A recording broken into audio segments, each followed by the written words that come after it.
બનાસકાંઠામાં હંમેશા વિવાદોમાં રહેતા ધારાસભ્ય ગેનીબેન ઠાકોરે માનવતા મહેકાવતું કામ કર્યું છે।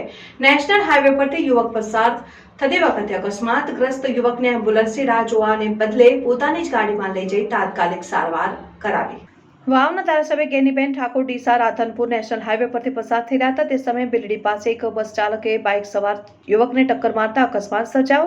અકસ્માતમાં બાઇક ચાલક યુવકને ગંભીર ઈજા પહોંચી હતી। ઘટનાને પગલે આજુબાજુના લોકોએ ભેગા થઈને 108 એમ્બ્યુલન્સ વાનને જાણ કરી હતી। તે સમયે ધારાસભ્ય ગેનીબેન ઠાકોર પણ તેમની ગાડીમાં પસાર થઈ રહ્યા હતા અને અકસ્માત જોઈ તેઓ પણ ત્યાં થોભી ગયા હતા અને અકસ્માતગ્રસ્ત બાઇક ચાલક યુવકને ઈજા પહોંચી હતી। તે સમયે ગેનીબેન ઠાકોરે 108 એમ્બ્યુલન્સ વાનની રાહ જોવાને બદલે યુવકને તાત્કાલિક સારવાર મળી રહે તે માટે તેમની ગાડીમાં યુવકને લઈ જઈ બિલડી રેફરલ હોસ્પિટલમાં ખસેડ્યો। ઉલ્લેખનીય છે કે સરકાર વિરુદ્ધ ટિપ્પણી કરવામાં અને તંત્રની નિષ્ફળતા દર્શાવવા મામલે નિવેદન આપતા ધારાસભ્ય ગેનીબેન ઠાકોર હંમેશા વિવાદોથી ઘેરાયેલા રહે છે। આજે એક સકારાત્મક કાર્ય કરી તેમને માનવતા મહેકાવી છે।